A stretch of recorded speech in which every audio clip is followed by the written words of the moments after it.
Hello friend, welcome back to my YouTube channel medicine Bangla official. আমি সত্যজিৎ আজকে আপনাদের সাথে মাম্পস রোগ সম্পর্কে আলোচনা করব।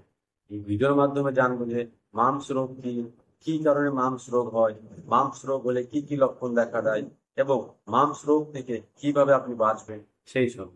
আর আপনি যদি আমার ইউটিউব চ্যানেল নতুন হন তাহলে চ্যানেলটিকে সাবস্ক্রাইব করে পাশে থাকা বেল আইকনটিকে চালু রাখুন, যাতে পরবর্তী ভিডিওর নোটিফিকেশন সবার আগে আপনি পেতে পারেন।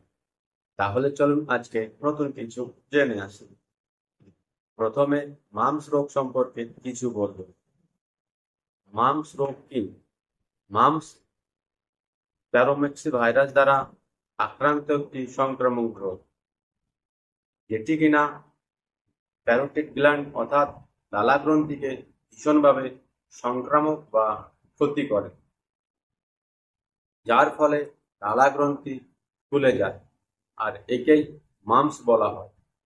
বাংলাতে মাম্পসকে কর্ণমূল প্রদাহ বলা হয়। শিশুদের এই মাম্পস রোগ বেশি হতে দেখা যায়, কিন্তু এখনকার সময়েও বড়দের মধ্যেও এই রোগ হতে দেখা দিচ্ছে।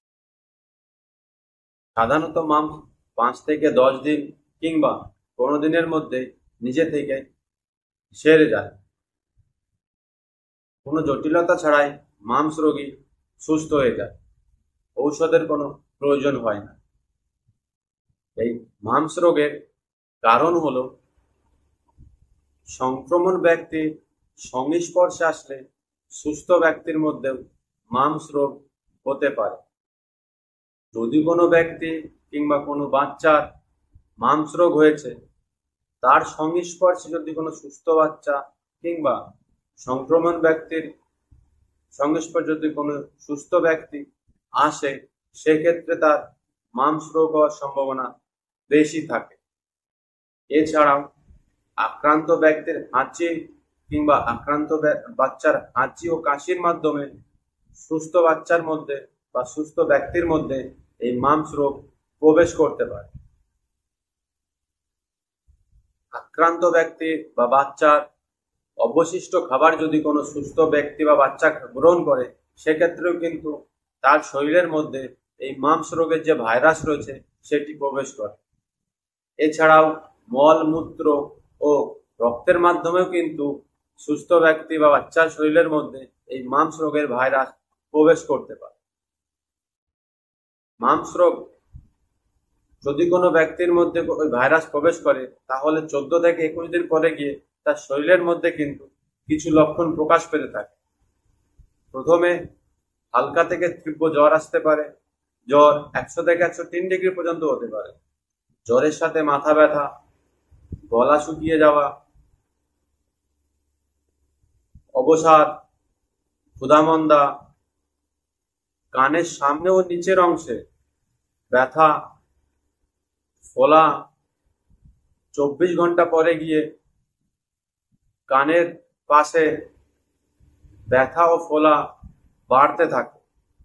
প্রথমে এক পাশে হয়, তারপরে গিয়ে অপর পাশে হতে কিন্তু দেখা যায়। কিছু খেতে বা চিবাতে গেলে অসুবিধা হয়। কান ও মাথায় ব্যথা হয়। এছাড়াও কিছু জটিল গুরুতর লক্ষণ প্রকাশ পায়। অ্যাডাল্টদের ক্ষেত্রে অন্ডকোষে ব্যথা বা অন্ডকোষ ফুলে যাওয়া, মস্তিষ্কের প্রদাহ, কিডনি, হার্ট বা অগ্ন্যাশয়ের প্রদাহ, এইসব সমস্যা হতে দেখা যায়। মহিলাদের ক্ষেত্রে যৌনাঙ্গে ব্যথা কিংবা যৌনাঙ্গ ফুলে যাওয়ার মতো সমস্যাও কিন্তু হতে দেখা যায়। আর কোনো শিশু যদি গুরুতরভাবে এই মাম্পস রোগে আক্রান্ত হয়, তার মধ্যে কিন্তু কানে না শোনার মতো সমস্যাও সৃষ্টি হতে পারে। আর একটি কথা, মাম্পস রোগ কোনো কানের রোগ নয়। কান ও কানের রোগের সাথে এর কোনো সম্পর্ক নেই। মাম্পস রোগ প্রতিরোধ করতে চাইলে কিছু সতর্কতা অবলম্বন করতে হবে। আপনার বাচ্চার যদি মাম্পস রোগ হয় বা মাম্পস রোগে আক্রান্ত হয়, সেই ক্ষেত্রে তাকে MMR ভ্যাকসিন অবশ্যই লাগাতে হবে। আর তাকে কখনোই আপনি স্কুলে পাঠাবেন না, ঘরেই আরাম করাবেন বা আরাম করতে দেবেন। শক্ত খাবার গ্রহণ করবেন না, চেষ্টা করবেন নরম খাবার গ্রহণ করার। প্রচুর পরিমাণে তরল জাতীয় খাবার গ্রহণ করবেন, জল গ্রহণ করবেন প্রচুর পরিমাণে। খোলা জায়গায় সেক দেবেন, কাপড় গরম করে হালকা সেক দিতে পারেন। জ্বর কমানোর জন্য প্যারাসিটামল ও আইবুপ্রোফেন ট্যাবলেট গ্রহণ করতে পারেন। সংক্রমণ যাতে ছড়িয়ে না পড়ে সেক্ষেত্রে আপনি সুস্থ ব্যক্তির থেকে নিজেকে আলাদা রাখবেন। গুরুতর কোনো লক্ষণ দেখা দিলে অবশ্যই আপনি চিকিৎসকের পরামর্শ নেবেন।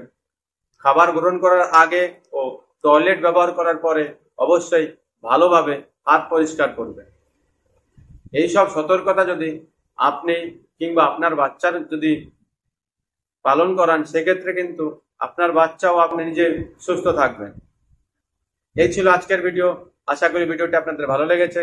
যদি ভালো লেগে থাকে সেক্ষেত্রে ভিডিওটিকে লাইক করুন, শেয়ার করুন আর চ্যানেলটিকে সাবস্ক্রাইব করে আমার পাশে থাকুন। আজকে এই পর্যন্তই। আপনাদের সাথে দেখা হচ্ছে পরবর্তী ভিডিওতে। আপনারা সবাই ভালো থাকুন ও সুস্থ থাকুন।